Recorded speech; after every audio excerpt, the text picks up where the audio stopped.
ओम देवी महागौरे नमः। महागौरी हिंदू देवी महादेवी के नवदुर्गा स्वरूपों में 8वां रूप है। नवरात्रि के 8वें दिन इनकी पूजा की जाती है। हिंदू धर्म के अनुसार महागौरी अपने भक्तों की सभी इच्छाओं को पूरा करने की शक्ति रखती हैं। महागौरी नाम का अर्थ है अत्यंत उज्जवल, स्वच्छ रंग, चंद्रमा की तरह चमकने वाला। महागौरी को आमतौर पर 4 हाथों से चित्रित किया जाता है। एक हाथ में त्रिशूल, भय दूर करने वाली मुद्रा और डमरू है, जबकि चौथा हाथ आशीर्वाद की मुद्रा में है। वे एक सफेद बैल की सवारी करती हैं, जिसे आमतौर पर सफेद कपड़े पहने हुए दिखाया जाता है। वे शांत देवियों में से एक हैं। महागौरी की उत्पत्ति की कहानी इस प्रकार है। राक्षस शुंभ और निशुंभ को केवल पार्वती के कुंवारी अविवाहित रूप द्वारा ही मारा जा सकता था। इसलिए ब्रह्मा की सलाह के अनुसार शिव ने बिना किसी कारण के बल्कि उपहासपूर्ण तरीके से पार्वती को बार बार काली कहा। इस चिढ़ाने से पार्वती उत्तेजित हो गई। इसलिए उन्होंने सुनहरा रंग पाने के लिए ब्रह्मा की कठोर तपस्या की।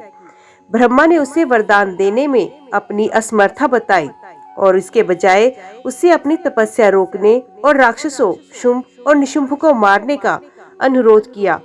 पार्वती सहमत हो गई और हिमालय में गंगा नदी में स्नान करने चली गई। पार्वती ने गंगा नदी में प्रवेश किया और जैसे ही उन्होंने स्नान किया, उनकी काली त्वचा पूरी तरह से धुल गई और वे सफेद वस्त्र और परिधान पहने हुए एक खूबसूरत सुनहरी महिला के रूप में वापस आई। इसलिए उन्हें महागौरी की उपाधि मिली। फिर वे उन देवताओं के सामने प्रकट हुई जो शुंभ और निशुंभ के विनाश के लिए हिमालय पर उनसे प्रार्थना कर रहे थे, और चिंतित होकर पूछा कि वे किसकी पूजा कर रहे हैं। फिर उसने खुद को काली कौशिकी दुर्गा के रूप में दर्शाया और अपने प्रश्न का उत्तर देते हुए कहा कि देवता शुंभ और निशुंभ राक्षसों द्वारा पराजित होने के लिए उससे प्रार्थना कर रहे हैं। अपनी पीठ को समाहित करने के लिए बात पार्वती देवताओं की दया से काली हो गई और कालिका कहलाई। फिर वे चंडी चंद्रघंटा में बदल गई और राक्षस धूम्रलोचन का वध कर दिया। चंडी की तीसरी आंख से प्रकट हुई देवी चामुंडा ने चंडमुंड का वध किया। फिर चंडी ने रक्तबीज और उसके क्लोरों को मार दिया, जबकि चामुंडा ने उनका खून पी लिया। पार्वती फिर से कौशिकी में बदल गई और शुंभ निशुंभ का वध किया, जिसके बाद वे वापस महागौरी में बदल गई। इसलिए पार्वती ने शुंभ और निशुंभ का वध किया और उन्हें शिव पुराण और देवी महात्म्य के में क्रमश महासरस्वती या अंबिका की उपाधि दी। एक बैल की पीठ पर सवार होकर वे कैलाश की ओर घर वापस चली गई, जहां महादेव उनकी प्रतीक्षा कर रहे थे। दोनों एक बार फिर एक हो गए और अपने बेटों कार्तिकेय और गणेश जी के साथ खुशी से रहने लगे। माँ गौरी देवी शक्ति या मातृ देवी हैं, जो कई रूपों में प्रकट होती हैं, जैसे कि दुर्गा, पार्वती, काली और अन्य। वे शुभ हैं, तेजस्वी हैं और बुरे कर्म करने वालों को दंडित करते हुए अच्छे लोगों की रक्षा करती हैं। माँ गौरी आध्यात्मिक साधक को ज्ञान प्रदान करती हैं और मोक्ष प्रदान करके पुनर्जन्म के भय को दूर करती हैं। ओम देवी महागौरे नमः। अभी हम आपके सामने श्री दुर्गा सप्तशती के नवरात्रि में 8वें दिन में पढ़े जाने वाले पाठ को प्रस्तुत करेंगे। उम्मीद करती हूँ कथा का पूरा फल लेने के लिए आप कथा को शुरू से लेकर अंत तक जरूर श्रवण करेंगे। जय माँ भगवती, जय माँ महागौरी। माँ दुर्गा के 8वें स्वरूप का नाम महागौरी है। दुर्गा पूजा के 8वें दिन महागौरी की उपासना का विधान है। इनकी शक्ति अमोघ और सद फलदायिनी है। इनकी उपासना से भक्तों के सभी कलश धुल जाते हैं। जय माँ भगवती, जय माँ महागौरी। श्री दुर्गा सप्तशती अध्याय 13। राजा सूरथोर वैश्य को देवी का वरदान। मेधा ऋषि बोले, हे राजन, इस प्रकार मैंने तुमसे देवी के उत्तम महात्म्य का वर्णन किया है। वे ही विद्या प्रदान करती हैं। भगवान विष्णु की माया स्वरूपा उन भगवती की कृपा से ही तुम ये वैश्य तथा अन्य विवेकी जन मोहित होते हैं और मोहित होते रहेंगे। महाराज, आप दोनों उन्हीं की शरण में जाओ। वही भगवती आराधना करने पर मनुष्य को भोग, स्वर्ग तथा मोक्ष प्रदान करती हैं। मार्कंडेय जी ने कहा, महर्षि मेधा की यह बात सुनकर राजा सूर्त महर्षि को प्रणाम करके खड़ा हुआ और राज्य के छिन जाने से उनके मन में बड़ी ग्लानि हुई। राजा सूर्त और वैश्य तपस्या करने के लिए वन में गए और नदी के तट पर आसन लगाकर भगवती के दर्शनों की अभिलाषा हेतु तपस्या में लीन हो गए। वैश्य देवी के परम उत्तम सुकत का जप करने लगा। दोनों राजा और वैश्य ने नदी के तट पर मृत्तिका से देवी की मूर्ति बनाई। पुष्प, धूप, दीप तथा हवन द्वारा देवी का पूजन करने लगे। पहले उन्होंने आहार को कम कर दिया। इसके बाद निराहार रहकर भगवती में मन लगाकर एकाग्रता से आराधना करने लगे। वे दोनों अपने शरीर के रक्त से देवी को बलि देते हुए 3 वर्ष तक लगातार भगवती की आराधना करते रहे। 3 वर्ष के बाद देवी ने उनको प्रत्यक्ष दर्शन दिए। देवी बोली, हे राजन, अपने वंश को प्रसन्न करने वाले वैश्य, तुम जिस वर की इच्छा रखते हो वे मुझसे मांगो, मैं तुम्हारी इच्छा पूरी करूंगी। मैं तुम दोनों पर अत्यंत प्रसन्न हूँ।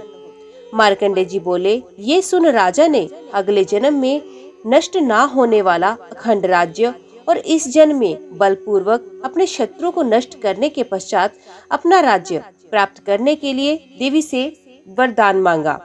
वैश्य ने भी, जिसका चित्त संसार की ओर से विरक्त हो चुका था, भगवती देवी से अपनी ममता तथा अहंकार रूप आसक्ति को नष्ट कर देने वाले ज्ञान को देने के लिए वरदान मांगा। भगवती देवी ने कहा, हे राजन, तुम शीघ्र ही अपने शत्रु को मारकर उन्हें अपना राज्य प्राप्त करोगे तथा तुम्हारा राज्य स्थिर रहने वाला होगा। इसके बाद मृत्यु के पश्चात आप सूर्य देव के अंश से जन्म लोगे।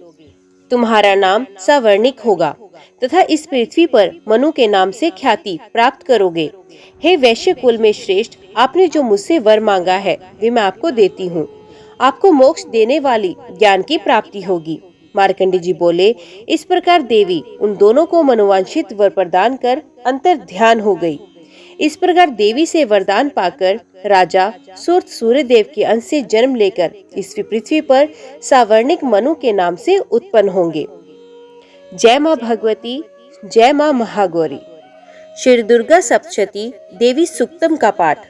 देवी भगवती बोली, मित्र, वरुण, अग्नि, इंद्र, रुद्र, वसु, आदित्य, विश्वदेव और अश्विनी कुमारों, सोमयाग, विश्वकर्मा, सूर्य और ईश्वर नाम के देवों को मैंने ही धारण कर रखा है। जो मनुष्य देवताओं के उद्देश्य से हवन, यज्ञ आदि का अनुष्ठान करते हैं, उनका फल मुझसे ही विद्यमान है। ब्रह्म साक्षात संवित ज्ञान रूपा मैं ही हूँ। ब्रह्मांड की अधिष्ठात्री, पार्थिव और अपार्थिव प्रदान करने वाली भी मैं ही हूँ। ये ज्ञान ही सब उपासनाओं का मूल है। मैं ही अनंत जीवों में उपस्थित हूँ। जीवों में अन्न आदि खाद्य द्रव्य ग्रहण करने की क्रिया देखना, सुनना, प्राण धारण करना आदि क्रियाएं मेरे ही कारण संभव है। देवता भी अनेक भावों से मेरी उपासना करते हैं। जो मनुष्य मुझे उपरोक्त भावना की दृष्टि से नहीं देखते, उनका विनाश अवश्यम भावी है। मैं जिसे चाहती हूँ उसे उच्च पद प्रदान करती हूँ, ब्रह्म के दर्शन कराती हूँ, ऋषि और सर्व ज्ञान संपन्न महर्षि बनाती हूँ, रुद्र के लिए धनुष चलाती हूँ। मेरी आत्मा ने ही जगत पिता ब्रह्मा को उत्पन्न किया। इसके ऊपरी भाग में आनंदमय कोश के अंदर विज्ञानमय कोश में तेरा कारण अवस्थित है। देवता और मनुष्य मेरे द्वारा ही सेवित है। मैं समस्त लोकों में प्रविष्ट होकर रहती हूँ। मैं जल वायु की तरह प्रथित होती हूँ। इसी से ये समस्त सृष्टि आरंभ होती है। इस स्वर्ग तथा मृत्यु लोक के परे भी मैं विद्यमान हूँ। यही मेरी महिमा है। जय माँ भगवती, जय माँ महागौरी। श्री दुर्गा सप्तशती अपराध क्षमापन स्तोत्र। हे देवी, मुझे मंत्र, यंत्र, स्तुति, आवाहन, ध्यान, मुद्रा करना आदि का ज्ञान नहीं है। मैं केवल आपका भजन ही करता हूँ, इसलिए मुझे क्षमा प्रदान करे। मैं अज्ञान, दरिद्रता और वीर्य में लिप्त हूँ। हे माता, अपने चरणों में त्रुटि समझते हुए भी स्थान देने की कृपा करे। मेरा उद्धार करने की कृपा करें। पृथ्वी की भांति अपने पुत्रों का सरल स्वभाव जानकर मेरे अपराध क्षमा करें। मेरा कभी त्याग ना करें। हे जगत माता, मैं तुम्हारी आराधना नहीं कर पाता, फिर भी मैं चाहता हूँ कि आपका स्नेह मेरे ऊपर निरंतर बना रहे। हे माता, यदि आपकी कृपा मुझ पर बनी नहीं रही तो मैं पेट ही भरता रहूंगा। स्व पाके, जल पाके, माधुपाकी होकर भी निराशित बना रहूंगा। हे जननी, जपनीय जप विधियों का ज्ञान प्राप्त करने का क्या तरीका है? चिता की भस्म लगाकर हलाहल विष का पान करने वाले, जटाधारी, कंठ में सर्पों की माला डाले, पशुपति शंकर के पतिवाली, कपाल हाथ में लिए, तीनों लोकों का पालन करने वाली, जगदीश की पदवी देने वाली, हे भवानी, मुझे अपने चरणों में स्थान दो। मुझे न मोक्ष की अभिलाषा है, न संपूर्ण वैभव की इच्छा है, न मुझे ज्ञान की आकांक्षा है। मैं आपकी सेवा करता रहूं, बस यही एक इच्छा है। हे माता, मैं आपसे विनती करता हूँ, जन्म जन्मांतर तक आपके चरणों की सेवा में लिप्त रहूं। हे शिवानी, आप यदि किंचित मात्र भी मुझ अनाथ पर कृपा कर दो तो मेरा जन्म सफल हो जाए। हे दुर्गे दयानिधे, मैं भूख प्यास के समय भी आपका स्मरण करता रहूं। हे जगदम्बे, इससे विचित्र और क्या बात हो सकती है कि आप अपनी कृपा से मुझे परिपूर्ण कर दो। अपराधी होते हुए भी हे माता, मैं आपकी कृपा से वंचित ना रह जाऊं, मेरी यही अभिलाषा है। हे महादेवी, आप जो उचित समझे वैसा मेरे साथ व्यवहार करें। जय माँ भगवती, जय माँ महागौरी। श्री दुर्गा सप्तशती सिद्ध कुंजिका स्तोत्र। ओम ऐं ह्रीं क्लीं चामुंडाय विचे। ओम ग्लौं हूं क्लीं जू स्व ज्वाले ज्वाले ज्वल ज्वल प्रज्वल प्रज्वल। ऐं ह्रीं क्लीं चामुंडाय विचे। ज्वल हं सं ल छंट फट स्वाहा। शिव रूपिणी, मधु कैटभ नाशिनी, महिषासुर घातिनी और शुंभ निशुंभ नामक दैत्य को नष्ट करने वाली आपको नमस्कार है। हे महादेवी, आप मेरे जप को सिद्ध करें। आप ऐं रूप से जगत की उत्पत्ति, ह्रीं रूप से पालन करने वाली, क्लीं रूप से संहार करने वाली, चामुंडा रूप से चंड नामक दैत्य का वध करने वाली, विचे रूप से अभय प्रदान करने वाली, नवार्ण मंत्र स्वरूप वाली हे जगदम्बा, आपको नमस्कार है।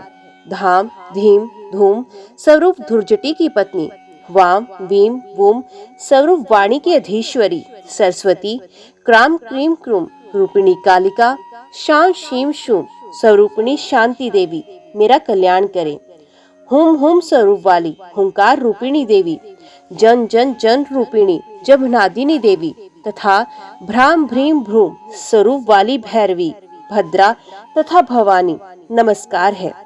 अ क च ट त से कुरु कुरु स्वाहा तक पाठ करें।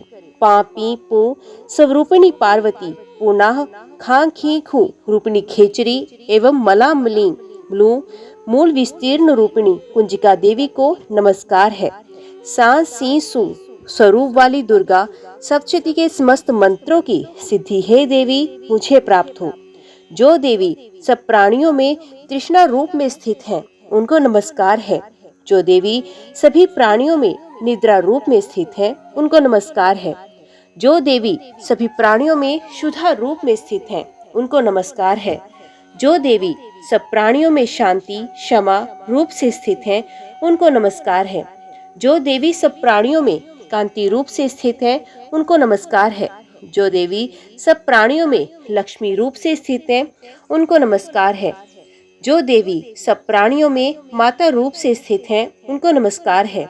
जो देवी सब इंद्रियों की और संसार भर के प्राणियों की अधिष्ठात्री हैं तथा सब प्राणियों में निरंतर व्याप्त हैं, उनको बारंबार नमस्कार है।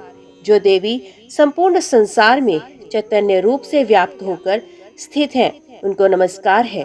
पूर्व समय में अपने अभिष्ट फल को पाने के लिए सभी देवताओं ने जिनकी स्तुति की थी, इंद्र ने बहुत दिनों तक जिनकी सेवा की थी, वे सभी मंगलों के कारण भूता ईश्वरी हमारा मंगल और कल्याण करें तथा सभी विपत्तियों का नाश करें। जय माँ भगवती, जय माँ महागौरी। आज के वीडियो में इतना ही। उम्मीद करती हूँ वीडियो आपको पसंद आई होगी। वीडियो पसंद आई हो तो वीडियो को लाइक और चैनल को सब्सक्राइब जरूर कीजिएगा। जय माता दी लिखकर कमेंट बॉक्स में अपनी हाजिरी और अपने सुझाव देना ना भूलिएगा। तो मिलते हैं अगली कथा अगली वीडियो के साथ। तब तक के लिए देखते व सुनते रहिए। जय मां कंजक, जय माता दी।